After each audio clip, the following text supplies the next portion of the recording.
ఈరోజు బైంసా మున్సిపాలిటీ ఎన్నికలకు సంబంధించి కార్యకర్తలతో పాటు దాంతోపాటు అభ్యర్థుల ఎంపిక దాంతోపాటు మిగతా వాళ్ళందరూ కూడా కొంత సమన్వయం చేయడానికి ఇక్కడ రావడం అనేది జరిగింది.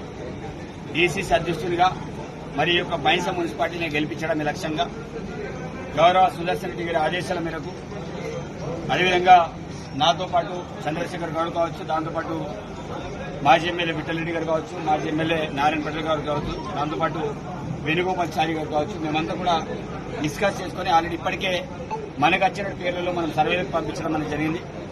మాకు ఇప్పటి వరకు వచ్చిన సర్వేలలో 26 సీట్లలో 25 సీట్లు కాంగ్రెస్ పార్టీ 100% గెలవబోతుంది. ఎందుకంటే ఎంఐఎం వాళ్ళు ఇక్కడ అభివృద్ధిని అడ్డుకుంటున్నారు.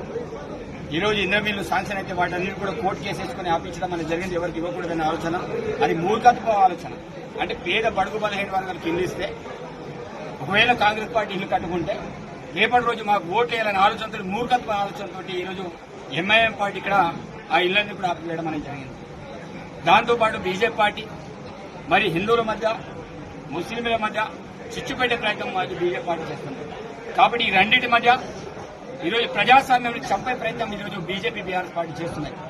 కాబట్టి అందుకే ఇక్కడ ప్రజాస్వామ్యం బతకాలంటే ముఖ్యంగా చదువుకున్న యువకులు బైంసాపల్లి మేధావులు అందరూ కూడా ఆలోచన చేసి కాంగ్రెస్ పార్టీ పక్షాన్ని నిలుచోవాల్సిన అవసరం ఉంటుంది.